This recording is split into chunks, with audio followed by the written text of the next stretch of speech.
കണ്ണ് കാണാത്ത ഒരാൾക്ക് ആരുടെയും സഹായമില്ലാതെ ബാസ്കറ്റ് ബോൾ പ്ലേ ചെയ്യാനും സ്കേറ്റ് ചെയ്യാനും സൈക്കിൾ ചോട്ടാനൊക്കെ കഴിഞ്ഞു. ബെൻ അണ്ടർവുഡ് എന്ന ചെറുപ്പക്കാരന് കഴിഞ്ഞു. അതിനയാൾ സ്വയം ഉണ്ടാക്കിയെടുത്ത സ്കിൽ എന്ന് പറയുന്നത് വളരെയധികം അത്ഭുതപ്പെടുന്ന ഒന്നായിരുന്നു.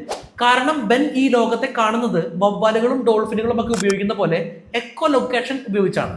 2ാമത്തെ വയസ്സിൽ റെറ്റിനൽ ക്യാൻസർ ബാധിക്കുകയാണ് ബെന്നിന്.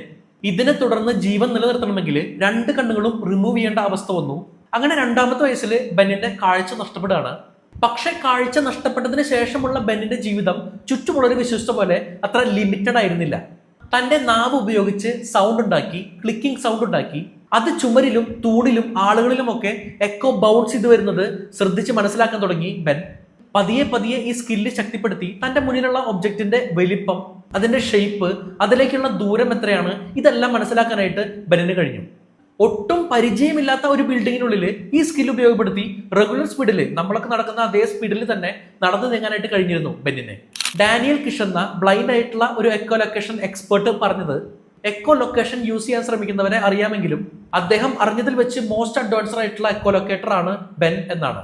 അതും ബെൻ ഈ സ്കില്ല് തനിയെ പഠിച്ചെടുത്തതാണ്, ആരുടെയും ഹെൽപ്പ് ഇല്ലാതെ തന്നെ.